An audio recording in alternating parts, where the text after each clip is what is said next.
UFC 318, they tried selling this as this great card, whatever. We'll get to that. This Saturday's fight night with RDR and Robert Whittaker is a better free card than that pay-per-view from top to bottom. I will guarantee you get more finishes, that's not saying much, but guarantee you get more finishes on that card. Yeah, I'm more intrigued with Whittaker and RDR than anybody on 318.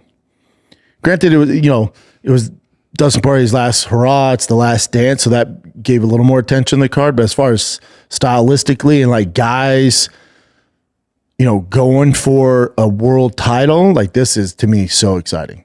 Peter Yan, Marcus McGee is great. Bryce Mitchell, they gave another tough one. A very tough fucking fight for Bryce. That's how it goes. And Schaub, Bullet, the Pirate. Fuck yeah. Get the Pirate doing the damn thing. Yeah, that main card is better than UFC 318. It's free. It's free if you pay for the cable service and stuff like that. But free meaning it's not pay-per-view. But let's get into UFC 318. If you watch from the early prelims that were on Fight Pass and ESPN Plus, really Fight Pass, that's where I saw them at. You're like, here we go, man. Here we go. New Orleans is popping. Like we've kicked off.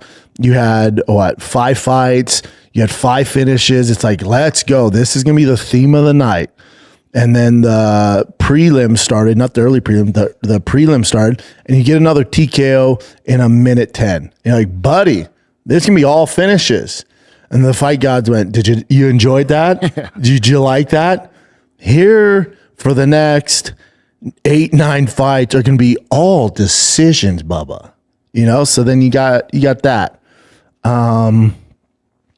Brendan Allen, Marvin Vettori was a fun fight. Fight of the night, dude, that's so disrespectful they gave them the fight of the night.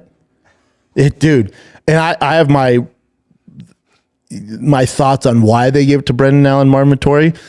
I bet Dana was like, dude, we got to spread this wealth around somewhat. Like I would imagine the prize that cash prize Max Holloway, and especially Dustin Poirier in his last fight, Dana's like, you guys are good. You don't need fight of the night. I bet you hear Max Holloway talking about it with Dustin in the back. He's like, dude, you believe they gave it to fucking Brendan Allen and Vettori?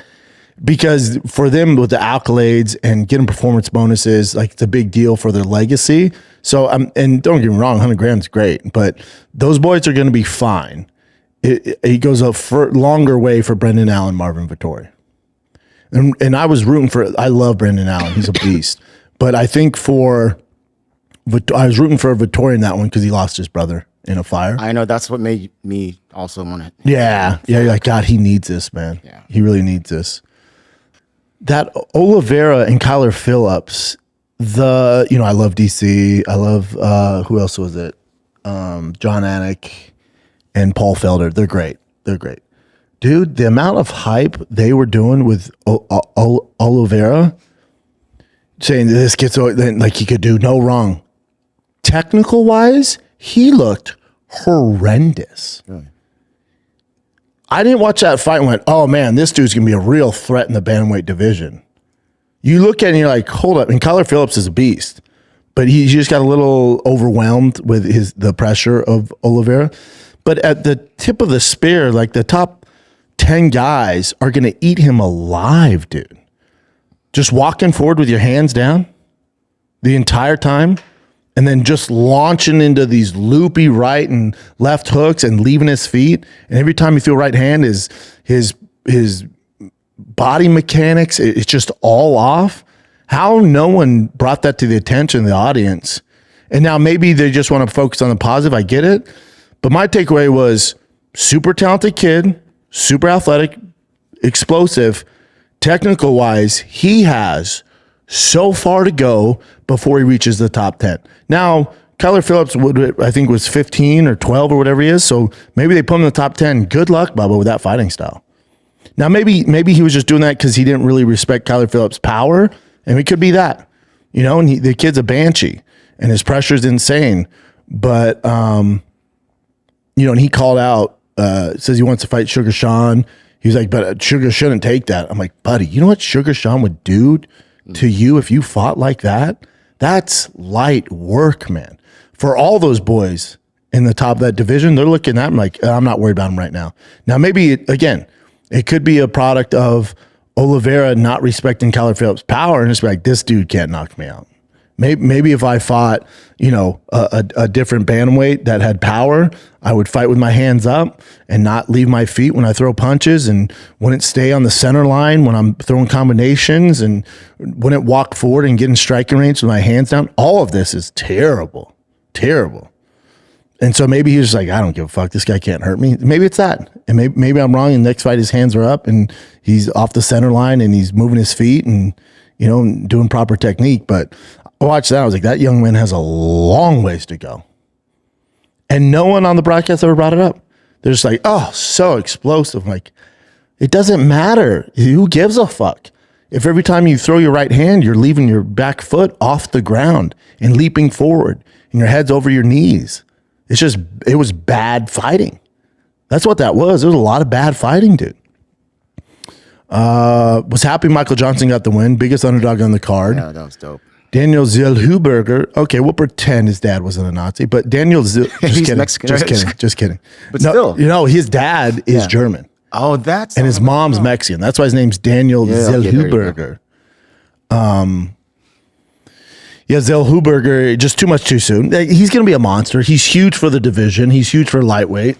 Could probably even go up if he had to, but he's young, man. It's all good. He fought the vet Michael Johnson, who was still quicker than him. That was the issue. Speed was the issue for Daniel there, and he just never got started. He was never active enough, and Michael Johnson just did work, But he'll learn from that. He's young, but there's a lot of potential there.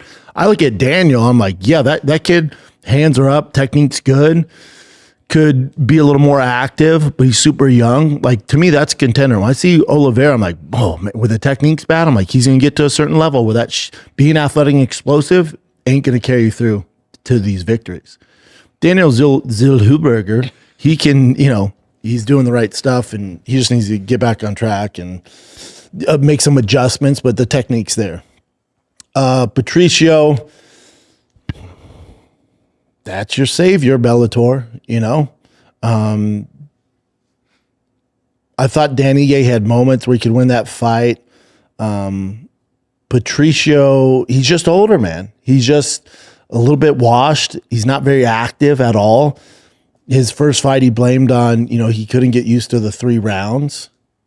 But how many fights do you have? Like fucking 40, 50 fucking fights? Come on. You can make those adjustments, he's not blowing the doors off anybody. I'd be willing to bet he loses the next fight. And listen, I like Patricio. He was a monster in Bellator.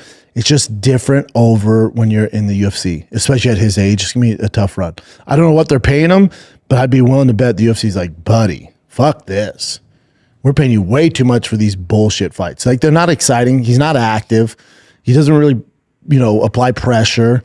Everything's slow and methodical, very slow starter. So I think it's going to get a little dicey for him.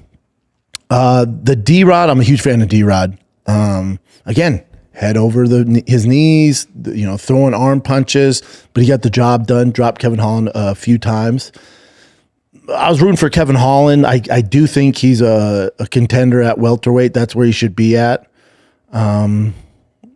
Sucks to see, but now Daniel's won 3 in a row, so maybe he's the next guy. But Kevin Holland, he has it. I just don't know what was going on with him Saturday night.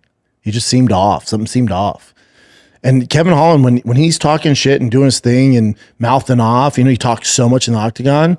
He's in a flow and he's comfortable in there. He didn't do that once, not once with D-Rod, not once. And maybe he just had too much respect for D-Rod. I don't know, but he just didn't look like the normal Kevin Holland who's comfortable in there, doing his thing, talking his trash, no matter who it is. He just didn't, it never appeared that way, ever.